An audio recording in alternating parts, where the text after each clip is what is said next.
I went back and I moved on a 20-acre farm, 16 miles from the nearest town. On a Sunday, I said, I'll have an open house. I had 145 people show up. I had purchased donuts and coffee. They ate all my donuts and coffee, and then they left.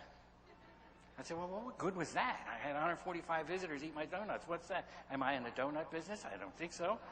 My wife said, well, do another one in 2 weeks. I said, 2 more weeks, do that again? You must be nuts. She says, do it anyway. So I did. 2 weeks, had another 140 some odd people show up. But this time, I told them what I did. And I told them what I didn't do. I said, I'm a chiropractor, not a medical doctor. I'm not anything but a chiropractor. My whole purpose, darlings, is to be able to find a bone in your spine that's out of alignment, pressing on the brain stem, shutting life off from the brain into the body. And when that happens, this body cannot function normally, and it builds itself sick. And as it exchanges itself 2.5 million cells per minute, it's building sick cells instead of normal cells. Which do you want? What would you like? What would you like for your children? Why do we take care of those many people? Why? What was it for? Did I count the money first?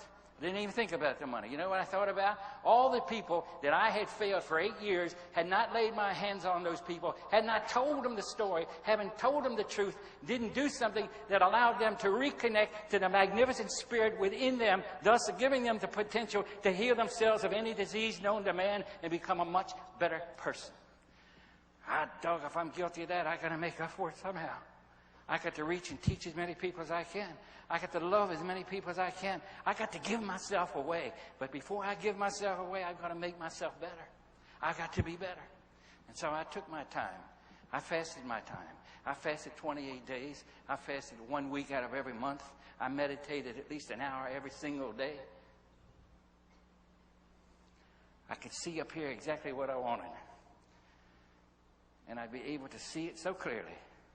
Have so much faith that it belonged to me, that I'd be able to tell you long before it ever happened. Do you follow that? See, the definition of faith is this: having hope for something I have no physical evidence of. So where do I see these things? Right here, in my thoughts, in my mind, in my imagination. I have hope for something grand for me and my family and the world at large. But I have to do certain things. I have to be a certain way. I have to be an instrument for God to use. If I'm going to be an instrument for God to use, I better be tuned.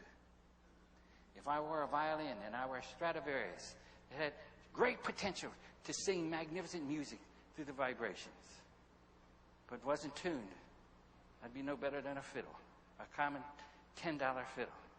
But if in fact I would let the master tune me, and I would subject myself to the disciplines of attunement, do my fasting, do my meditation, do my prayer, do my studies, do my readings, then I would become a Stradivarius. And I'd be able to sing beautiful songs through my violin. And I'd be able to sing beautiful songs through my people. And lay my hands on my folks with one intent. Not how much money's in it for me. Do you have insurance? Do you have money?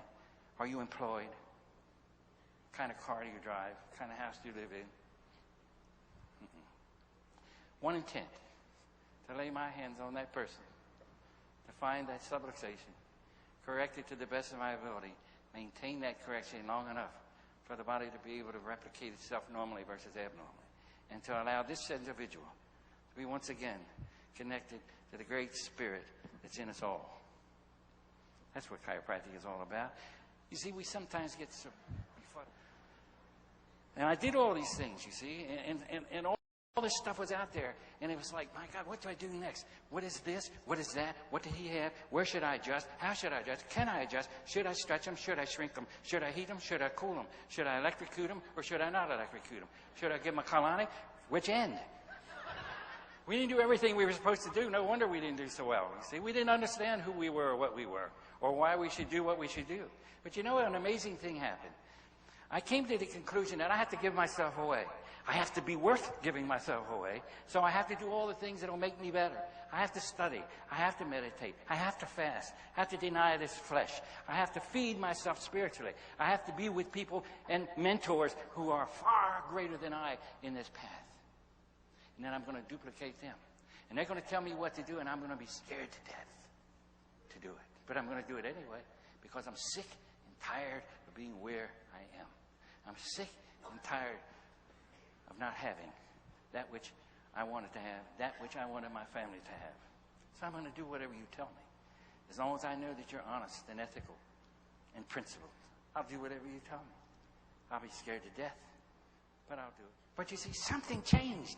And I said, you know what changed? My relationship to God, my relationship to chiropractic, my understanding of the whys of chiropractic. Why would I adjust you? Why would I adjust you up here when you have a gangrenous foot? Why would I adjust up you when your heart is failing? Why would I adjust up here when you have this? Or when I realized that what you had didn't make any difference.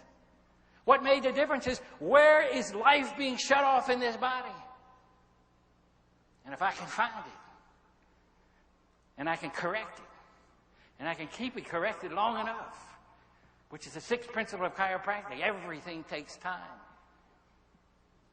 then you have the potential as the healer to resurrect yourself. Hot dog, I never heard of that before. I never understood that before. All I need to do is find the subluxation, correct it, love you through it, hold the line, until you, the healer, resurrect yourself. And then you pay me. What a joke. You do all the work and I get paid. Isn't that wild? It's an amazing thing, that thing you and I have. You see, it doesn't take outside-inside stuff. It takes above-down, inside-out stuff to make your body work.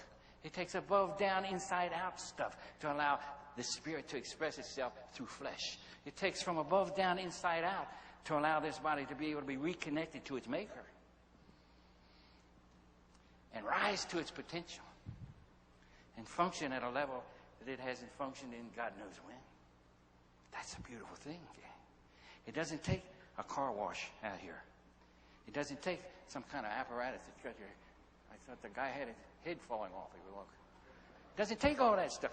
Listen, that's good for you vendors. That's good for people who use it. I don't need it. Your body doesn't need it. God doesn't need it.